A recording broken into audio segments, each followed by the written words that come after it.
guys, welcome back to my channel. If you're new here, my name's Rebecca and I've got two young boys, Jamel and Joel. So it's Sunday today, happy Sunday. I just decided I wanted to do this video just because really, literally got my green tea here to keep me warm around my balcony. I just wanted to do this video because I feel like it's needed, and this video is basically just to kind of like uplift anyone that might be going through anything right now, and just feels like they're just always feeling a bit judged. Anyone that knows me has been watching my journey from the beginning knows that I've been kind of going through the whole Jamel being diagnosed with autism, obviously looking after two children.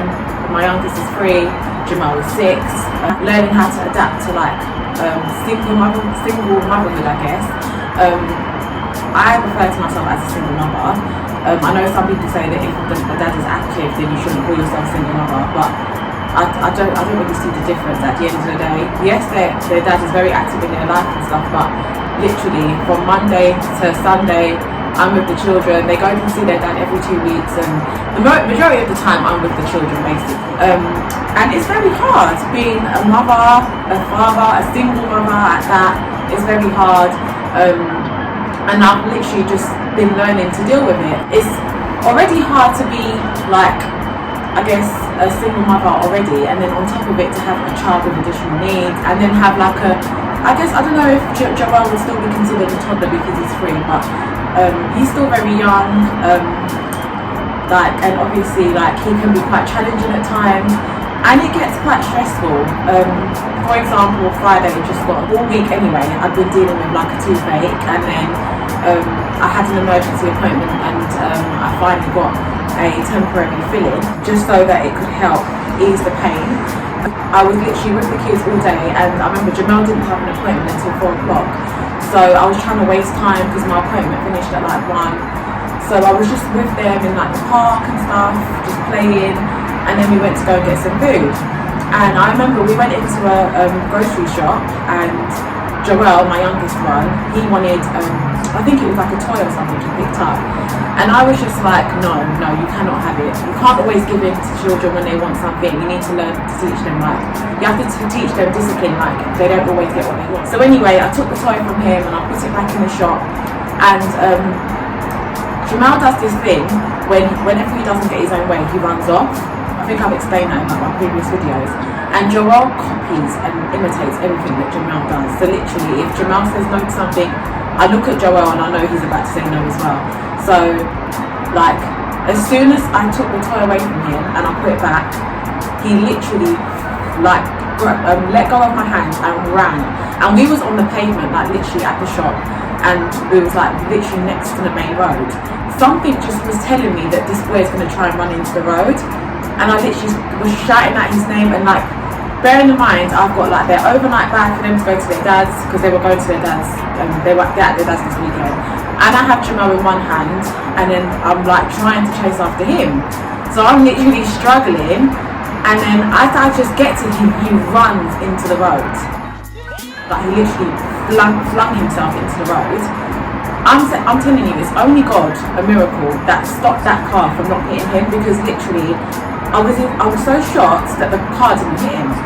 The car managed to stop, and then I literally grabbed him and flung him across the pavement. I was so angry at that point at what he'd done. I just literally obviously my first intuition was just to grab him and put him into the road.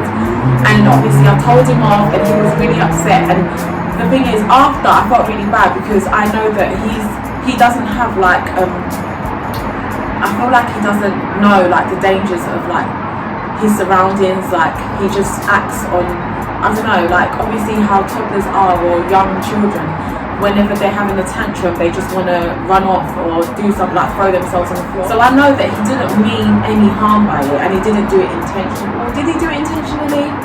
I don't know, but I know that he probably doesn't, because he's not going to throw himself in front of a car, because he doesn't know he will get seriously hurt. But my point of this is, it's so stressful, literally, like you just don't know what people are going through. And I was quite shaken up about that after, and I just wanted to come home, run myself a bath and literally sleep. So I turned off my phone when I got home, and I just went to sleep.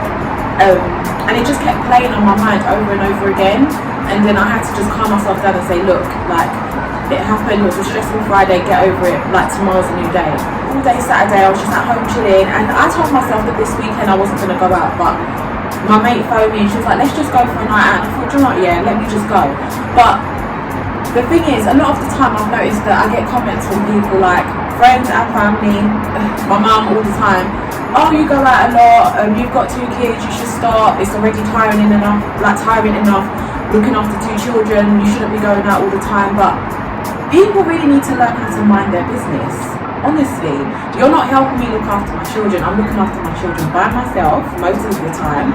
So if I feel like I can do it, then leave me alone. If I was complaining all the time, like I'm so tired all the time, every time I go out, then it's understandable. Then obviously you'd be like, we'll stop going out then. But I'm fine. I can go out like any time I don't have with the children. If they're in the same place at their dad's or with my mum, I'm gonna go out and enjoy myself. Life is for enjoying. I'm gonna enjoy my life. Like, we've got 2 weeks ago, I got some really bad news that my pastor, who I was very, very close to, passed away. And I'm still like, I don't know, I'm dealing with it basically. Like, it's still very shocking to me, and it's something I'm dealing with. I was very, very close to him. Like, it affected me more than I could say any other death that I've ever had to deal with. And obviously, like, that has taught me that life is so short. You literally just have to live your life. You can't just think about what other people say about it. One thing I promised myself is that not only am I going to make him proud, but I'm literally just going to do whatever I want to do with my life. So even in terms of like YouTube, I really enjoy making content.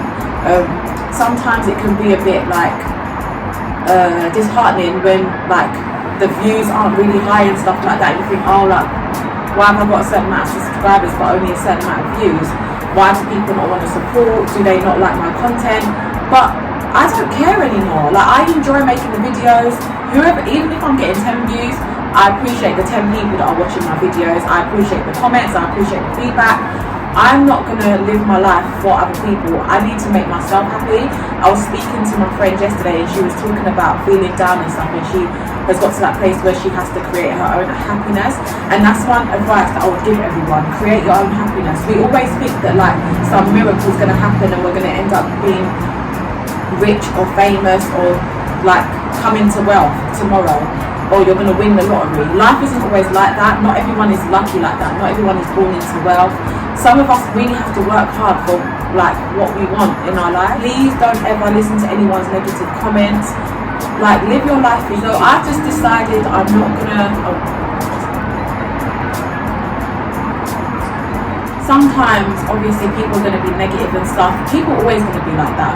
No matter what, you can do really good and people are going to have something negative to say. You can do really bad and people are going to have something negative to say. You just have to live your life for you at the end of the day. So as long as my children are looked after, they're clean, they're fed, they're happy, that's all that matters to me. And I really just want to make sure that I give them the life that they deserve. So as I was saying, sorry I got interrupted by a call. Yeah, I just wanted to make this video to kind of just uplift anyone that's feeling a bit down. Like, obviously not everyone's way to kind of deal with things is different. So going out and like meeting up with friends and stuff, that's my way of kind of just like relieving stress. Like, some people obviously it's like having a hot bath and stuff like that. I'm not gonna lie, sometimes I'm at home and I get bored. I just wanna be around people, maybe because I live alone.